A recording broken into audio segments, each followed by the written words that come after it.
Welcome to my channel and welcome to what may be the closest head-to-head review between two watches I absolutely love. Now this is between the Erebus Ascent and the Saint Martin SN0144-CG. Both are attractive Garda watches with similar dimensions and spec, and rumour has it they're actually made in the same factory. And welcome to my unpaid and unsponsored head-to-head review between the Erebus Ascent and the Saint Martin SN0144-CG. I'll be marking both watches on the following, and it's out of 10. Brand, movement and crown, case and crystal, the bracelet and clasp, dial and hands, versatility and lume, packaging, the X factor, value for money and wearability. Now the value for money and wearability sections will have double points. As usual, let's start with the dimensions. Now the Erebus has got a case size of 39mm, a lug width of 20mm, a depth of 11mm and a lug to lug of 44.5mm. Now once adjusted to fit my 17cm wrist, it weighs in at 114 grams.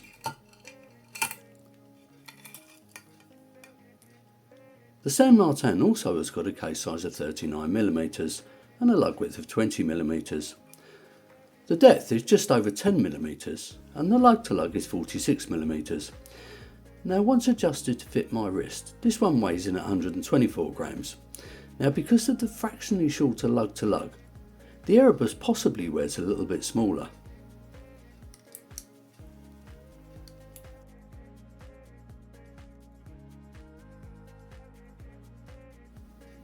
First up is the brand, and even this category isn't easy. Saint Martin have been going a lot longer, yet Erebus are classed as a microbrand, which incidentally is owned by Jody over at Just One More Watch along with his business partner. But Saint Martin are classed as a factory brand, whatever that is. So on one hand we've got a more established brand, but arguably the other brand's got a little bit more kudos. Now I've got a little option but to split this down the middle, and they're both getting 8 points each.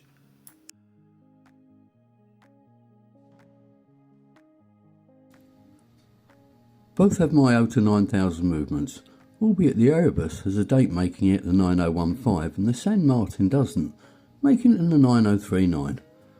Both have signed crowns with screw down and they're nicely knurled. Sorry guys, this can't be separated either, so both are getting another 8 out of 10.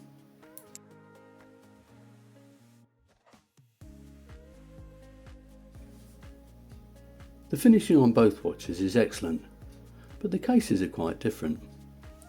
Now the Saint Martin has got brush lugs and a lovely chamfer leading down to horizontally brushed sides. Now the Erebus also has brush lugs, but it's got double-edged sides which are polished. This gives the watch a more dressy feel, but it's not as practical. Both have very nice oil-pressed screw-down case backs. The flat sapphire crystals with AR coating are pretty much identical. One thing I have noticed though is that the Erebus is slightly nicer shaped. It's a bit swings and roundabouts here, so I'm going to sit on the fence again, and I'm giving them both a 9 out of 10. Now if I'd had a scratch proof coating, well that may have made a difference, but neither have.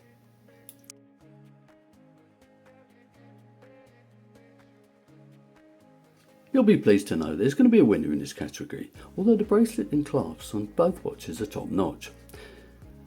Now the Erebus has got a well-made traditional Jubilee bracelet with screw pins and quick release spring bars. Now the on-the-fly clasp is the same as Saint Martin's original one, these screws on the side. All in all, the combination is excellent and I've got no real complaints. Whilst the Saint Martin also has a type of Jubilee bracelet, it's rounded and it's got polished chamfers. It really is one of the nicest bracelets I've ever seen on a watch at any cost. Like the Erebus, it has also got screw pins for adjustment, but it doesn't have quick release spring bars. That doesn't really bother me because I won't be changing this for a strap anyway. Now it's also got an on-the-fly adjustable clasp, but this is the newer version and it doesn't have the screws on the side. Now although both watches have got excellent bracelets and clasps, the Saint Martin edges this by a point, so the Saint Martin gets a 10 out of 10 and the Erebus a 9.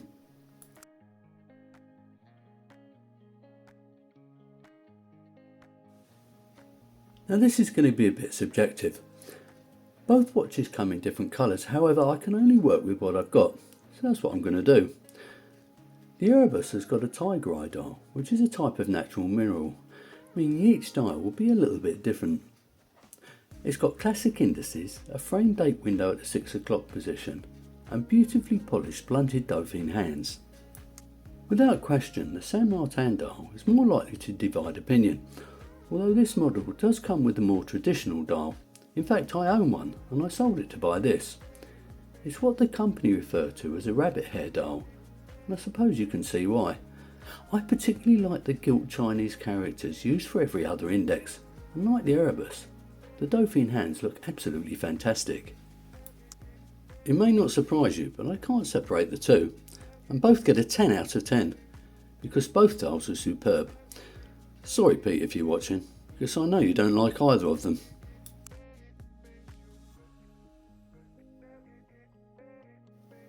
This is fairly straightforward, but before I start, here is a quick speeded up video of the Lume degradation.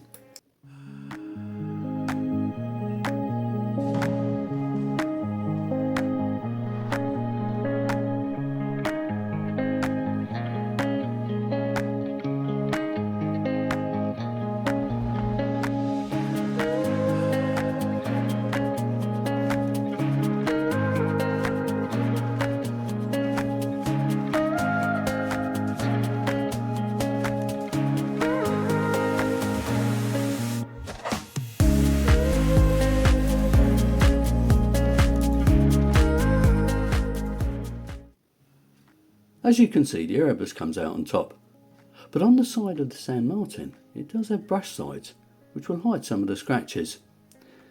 Incidentally, both watches have got a claimed 100 metres of water resistance. So again, it swings and roundabouts, I'm afraid. Both are getting a 9 out of 10.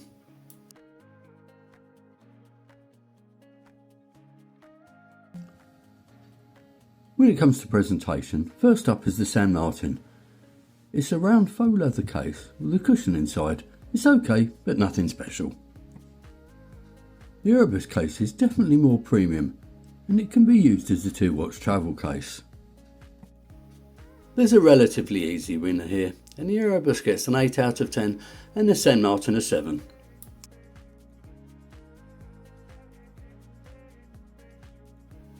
The X Factor is always hard because it's difficult to define, but I'm sure you've all got your own opinions on this matter.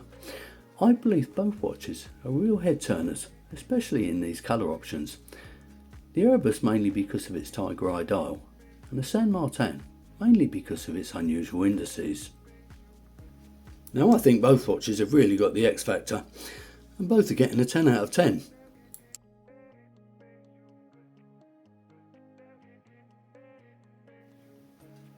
Now we enter the double score categories, so let's talk value for money.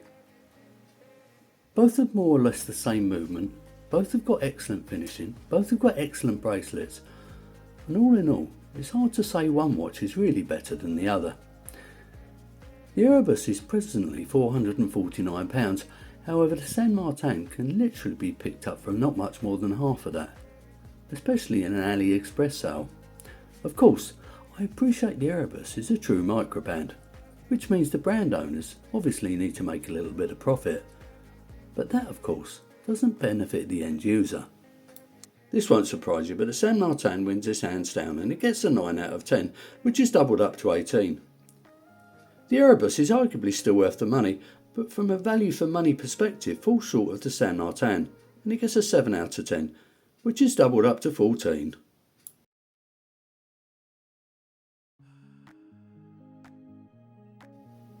Both watches wear and fit beautifully, and here are pictures of both on my wrist.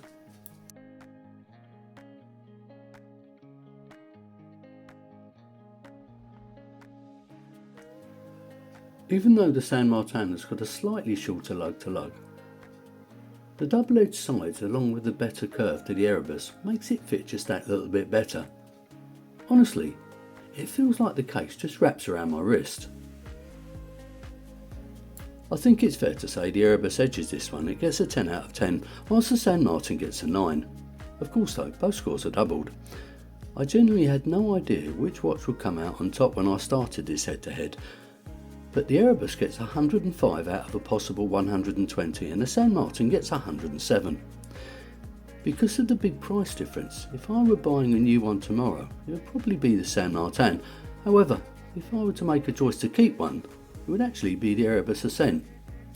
Anyway, I hope you've enjoyed watching this head-to-head, and if you have, please click on the like button, subscribe if you haven't already, leave your comments below, and enjoy the rest of your day.